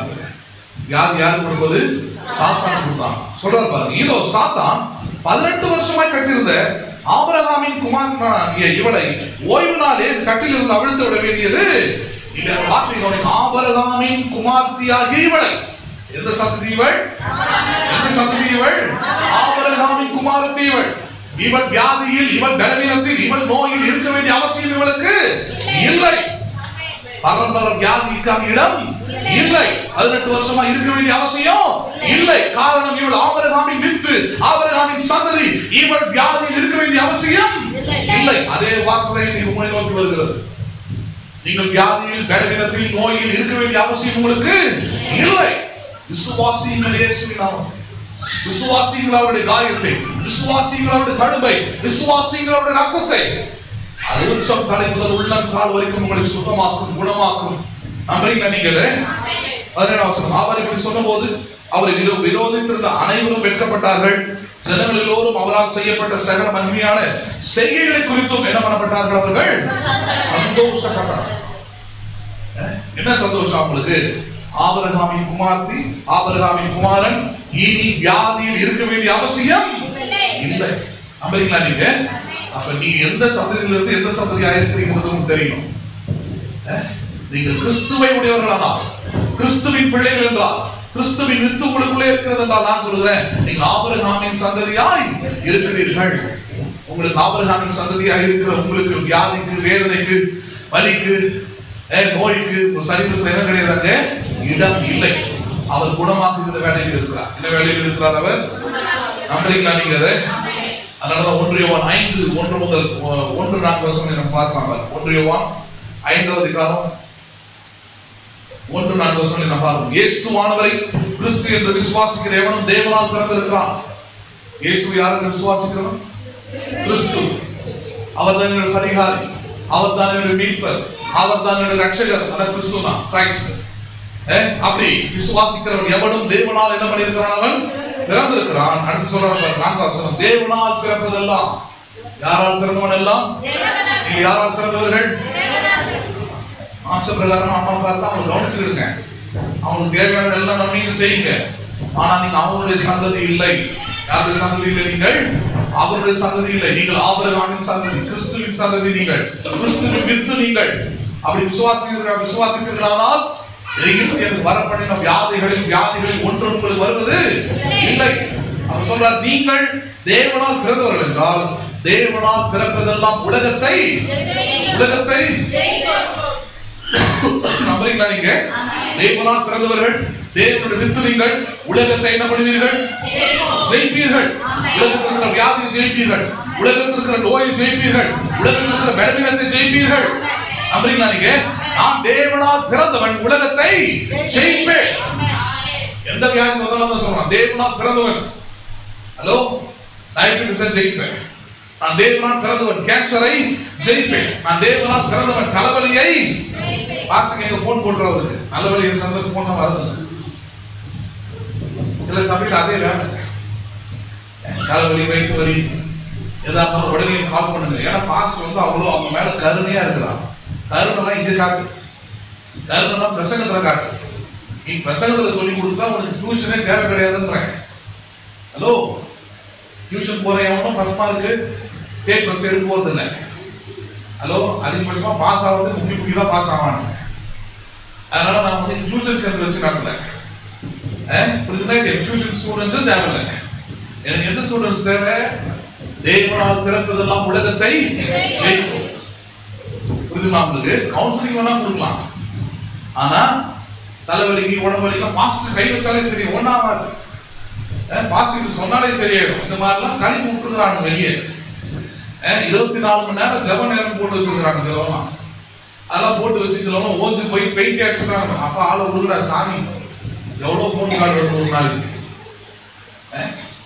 நான் பாருங்க, சர்ச்சைக்கு யாராவது வர்றதுக்கு வழி தெரியாத போன் நம்பர் போட்டு வச்சிருக்கோம். 10,000 போன் வரும். 10,000 போன் வந்து அடிக்கடி வரும். ஏதாவது யாருன்னு தெரியாது. பாஸ்டர் நான் வந்து உங்களை கூகுள்ல பார்த்தேன், சரி என்ன பண்ணலாம், இப்ப அடிக்கடி வந்து ஒரு பலவீனமா இருக்குது, சரி என்ன பண்ண போன்லயே ஜோம் பண்ணுங்க. அட்வான்ஸ் டெக்னாலஜி எதாவது ஜோம் பண்ணுங்க. நீங்க நாங்க உங்களுக்கு சபை இல்லையா, பாஸ்டர் இல்லையா, அங்க போக மாட்டீங்களா நீங்க? இல்ல பாஸ்டர் எல்லாத்துக்கும் பண்ணிக்கிறாங்க. உங்க நம்பரை பார்த்த உங்களுக்கும் அது சொன்னீங்க, என்கிட்டயே பண்ணிட்டு அடுத்த ஒரு போன் நம்பர் தேட தான் போறேன். என் டைம் வேஸ்ட் ஆகிடுது, உன் டைமையும் வேஸ்ட் ஆகாத வேஸ்ட்.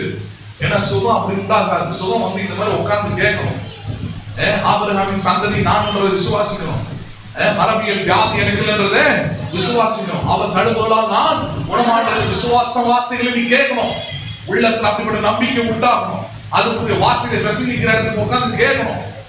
புரியுதா இல்லையா? போன் போட்டு சும்மா ஜோம் பண்ணுன்றதால ஒண்ணு வர போறது இல்லை, ஒண்ணு நடக்க போறது இல்லை. ஒரு சின்ன சமாதானம்னா கிடைக்கலாம். பேசுறது புரியுதுங்களா உங்களுக்கு? அப்ப அவர் தழும்புகளால் நீங்கள் குணமானீர்கள், சுகமானீர்கள் அப்படின்னா எப்படிப்பட்ட சுகம் சொல்லப்படுகிறது? தேவனால் பிறப்பதெல்லாம் உலகத்தை ஜெயிக்கும். உலகம் என்னை மேற்கொள்வதில்லை, வியாதிகளை மேற்கொள்வதில்லை, பலவீனங்களை மேற்கொள்வது இல்லை. நான் உலகத்தை ஜெயிக்கிறேன். நம்புறீங்களா? நீங்க உலகம் உலகம் கொண்டு வருகிற வலிகள், வேதனைகள், வியாதிகள் எல்லாவற்றையும் ஜெயிக்க பிறந்தவன் நீங்கள். அந்த மாதிரி வியாதிகள் எந்த வியாதிகளும் உங்களை மேற்கொள்வது இல்லை. கிறிஸ்து உங்களுடைய பரிகாரியா இருக்கிறார். யார் உங்களுடைய பரிகாரியா இருக்கிறார்? அது விசுவாசிங்க, அது நம்புங்க. அதனாலதான் இன்று முதல் எது விசுவாசிக்கணும்? நான் தேவனுடைய மரபினம், ஆபிரகாமின் சந்ததி.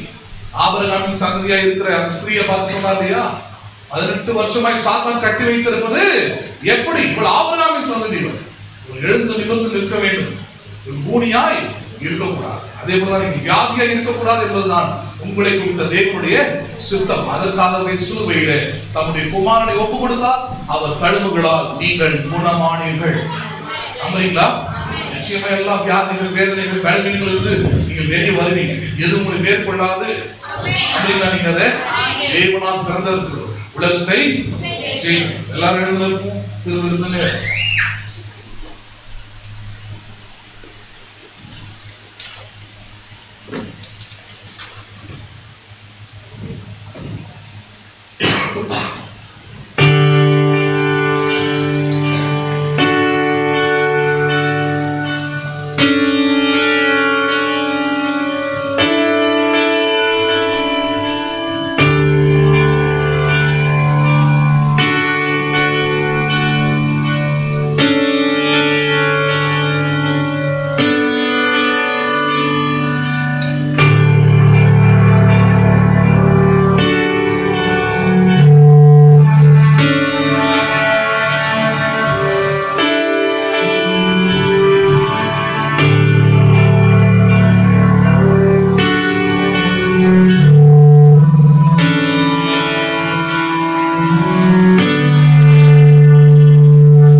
நான் உங்களுக்கு ஒப்புவித்ததை கர்த்தரிடத்தில் பெற்றுக்கொண்டேன். எனவே கர்த்தராகிய இயேசு தாம் காட்டிக் கொடுக்கப்பட்ட ராத்திரியில் அப்பத்தை எடுத்து ஸ்தோத்திரம் பண்ணி, இதை விட்டு வாங்கி புசியுங்கள், இது உங்களுக்காக விற்கப்படுகிற என்னுடைய சரீரமாக இருக்கிறது என்றார்.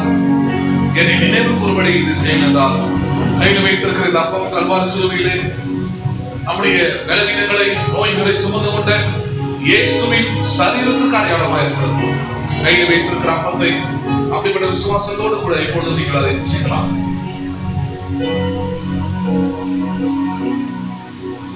போஜனம் பண்ணின பின்பு அவர் அந்தபடியே பாத்திரத்தையும் எடுத்து, இந்த பாத்திரம் என் ரத்தத்தாலாகிய புதிய உடன்படிக்கையாக இருக்கிறது, நீங்கள் இதை பானம் பண்ணும் போதெல்லாம் என்னை நினைவு கூறும்படி செய்யுங்கள் என்றார்.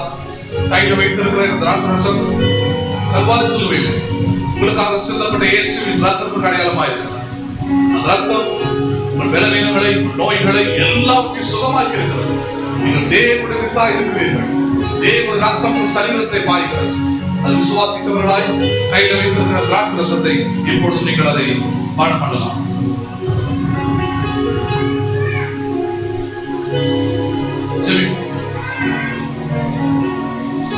ஸ்தோத்திரிக்கிறோம் ஆண்டவரே, நாங்கள் ஸ்தோத்திரிக்கிறோம், ஸ்தோத்திரிக்கிறோம், ஸ்தோத்திரிக்கிறோம். கூட பரலோக தகப்பனே, ஆசீர்வதிக்கப்பட்டதான அருமையான இந்த காலை வேளைக்காக நன்றி செலுத்துகிறோம். உடைய தெய்வீக சுகத்தை உடைய குமாரனாகிய இயேசுவின் மூலமாக எங்களுக்குள்ளே வைத்திருக்கிறேன். அருமையான நேரத்திலும் வார்த்தைகளை கேட்கும்படியான கிருபையை, சாத்தியத்தை ஆண்டவரை தந்தபடியால் நன்றி செலுத்துகிறோம் ஆண்டவரே. நாங்கள் உடைய வித்தாய் இருக்கிறோம், ஆபிரகாமின் சந்ததியாய் இருக்கிறோம். நாங்கள் வியாதிகளில், பலவீனத்தில், நோய்களில் இருப்பது உங்களுடைய சித்தம் இல்லை என்பதை நாங்கள் அறிந்திருக்கிறோம் ஆண்டவரே. அதுக்கான காலை வேளையில் வார்த்தைகளை கேட்டு நாங்கள் விசுவாசித்தவர்களாய் உடைய பரிபூர்ண சுகத்தையும், பலத்தையும், ஆரோக்கியத்தையும் எங்கள் சரீரத்தை நாங்கள் பெறுகிறபடியால் நன்றி செலுத்துகிறோம் ஆண்டவரே. கூடி வந்திருக்கிற வார்த்தை கேட்டு ஒவ்வொரு பிள்ளைகளுடைய வாழ்க்கையிலும் கர்த்தர் நீர் உங்களுடைய சுகத்தை அவருடைய சரீரத்தில் வைக்கிறபடியால் ஸ்தோத்திரம். எல்லா பலவீனங்களும் இயேசுவின் நாமத்தினாலே நீங்கட்டும். எல்லா வியாதிகளும் இயேசுவின் நாமத்தினாலே அகன்று போகட்டும். எல்லா நோய்களும் இயேசுவின் நாமத்தினாலே தீர்ந்து போகட்டும். நீர் பரிகாரியாகிய கர்த்தர், தடுப்புகளால் உங்களுடைய பிள்ளைகளை நீர் குணமாக்கி இருக்கிறவர். சுகம், உங்களுடைய பலன், உங்களுடைய ஆரோக்கியம் ஒவ்வொரு சரீரங்களும் அதை கிரியை செய்யப்படியாக சொல்லிக்கிறோம். கர்த்தர் நீருடைய சுகத்தை ஒவ்வொரு சரீரத்திலும் வைக்கிறபடியால் நன்றி செலுத்துகிறோம். ஆண்டவர் அருமை ரட்சகருமாய் இருக்கிற இயேசுவின் நாமத்தில் ஜெபிக்கிறோம் எங்கள் ஜீவனுள்ள நல்ல பிதாவே, ஆமென். என் ஆத்துமாவே கர்த்தரை ஸ்தோத்திரி, என் முழுமே பரிசுத்த நாமத்தை ஸ்தோத்திரி. என் ஆத்துமாவே கர்த்தரை ஸ்தோத்திரி, கர்த்தர் செய்த சகல உபகாரங்களை மறவாதே.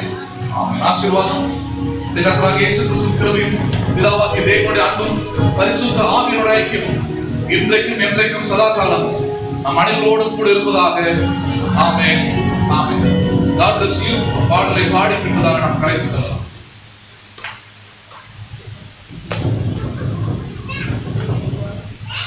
ஒவ்வொரு சொல்லணுமோ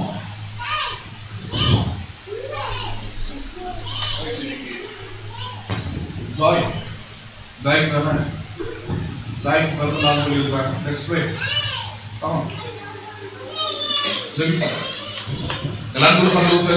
ஆசீர்வதிக்கப்பட்டதான தருமையான நல்ல காலை வேளைக்காக ஸ்தோத்திரிக்கிறோம். அருமையான ஜாய்க்காக நாங்கள் ஸ்தோத்திரிக்கிறோம் ஆண்டவரே. நாள் மட்டுமாக கர்த்தர் நீ பாதுகாத்து பராமரித்து பலத்தை, சுகத்தை, ஜீவனை மகளுக்கு தந்திருக்கிற ஸ்தோத்திரம். மகளை குறித்து வைத்திருக்கிற நோக்கமும் திட்டமும் நிறைவேறட்டும். அந்த நல்ல பிறந்த நாளை காண செய்திருக்கிறீர்கள், அதற்காக ஸ்தோத்திரிக்கிறோம் ஆண்டவரே. கர்த்தர் மகளை இந்த ஞானத்தினாலும் இந்த கிருபையினாலும் நிரப்புவதாக. தேவனுடைய ஒரு பிரசனமும் மகிமையும் ஒவ்வொரு நாளும் மகளை நிரப்புவதாக. மகளை குறித்து வைத்திருக்கிற உன்னதமான திட்டம் இயேசுவின் நாமத்தினாலே அவருடைய வாழ்க்கையை நிறைவேற உதவி செய்யும் ஆண்டவரே. பாதுகாப்பு, பராமரிப்பு, கிருபை, ஞானம், தேவனுடைய சமாதானம், ரட்சிப்பு மகளுக்கு ஒவ்வொரு நாளும் உண்டாயிருக்கும்படியாக நாம் ஜெபிக்கிறோம். சபையாரை ஆசீர்வதிக்கிறோம், சபையாரை வாழ்த்துகிறோம். இயேசுவின் நாமத்தில் ஜெபிக்கிறோம் ஜீவன் நல்ல பிதாவே, ஆமென், ஆமென்.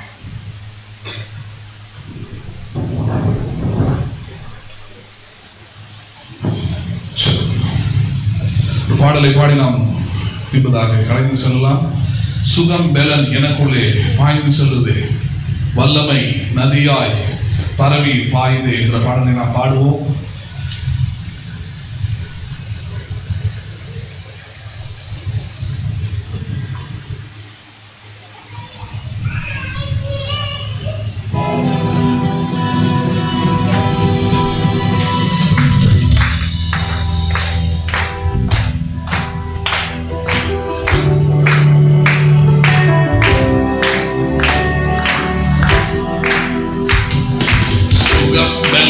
எனக்குள்ளே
மீண்டும் இன்று மாலை 6 மணிக்கு மாலையில் தெய்வீக செழிப்பு என்ற ஆராதனை கலந்து கொண்டு கர்த்தர் ஆசீர்வதிப்பாராக.